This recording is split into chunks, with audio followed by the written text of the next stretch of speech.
your expectation must not be too high. When your expectation is high to start with, your choice will be faulty right from the onset. And even when you are married and your expectation is very high, you will always be disappointed. What I was saying, there are men who say, look, we need money. He wants money. Particularly those who are much older than their wives. They see them as junior sisters or their daughters. They want to do know. Just go and sit down there. Meanwhile, you put the person to the other one. And you forgot that you didn't know anything. So our expectation must be tailored for us to remain friends. In Ephesians chapter 5, which we read, he said, the last thing I'm going to say is that we have a job. It is on your own job to produce what you want from your wife. When we are talking about Ephesians, we don't usually reach there. It says in verse 25, husbands, love your wives, even as Christ also loved the church and gave himself to it.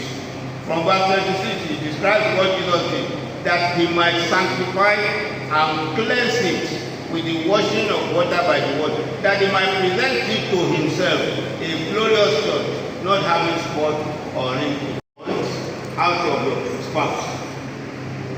And you have it's a continued responsibility that we have to make of our spouse what we want, because that's what Jesus Christ did for us. He called us and continued to wash us and cleanse us until we become the kind of person that he wants us to be. That's what God expects you to do with your spouse. If you think he's stupid, it's your responsibility to make him or her wise. If she's extravagant, it's your responsibility to also help to tailor that need. I believe that God will help us in Jesus' name. Learn to accept each other for who we are. Acceptance, availability, and adjust your expectations in marriage. Adjust it. Sometimes if you are not expecting something, you will not be disappointed. But if your expectation is right, at least if you are looking at that man who is not me, you are looking as if he is going to be perfect and everything. Then those are where the issues are.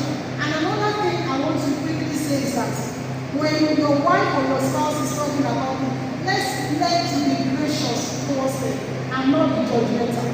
If you are judgmental towards your spouse, it will not come out to you to tell you his challenges or weaknesses or failures or struggles.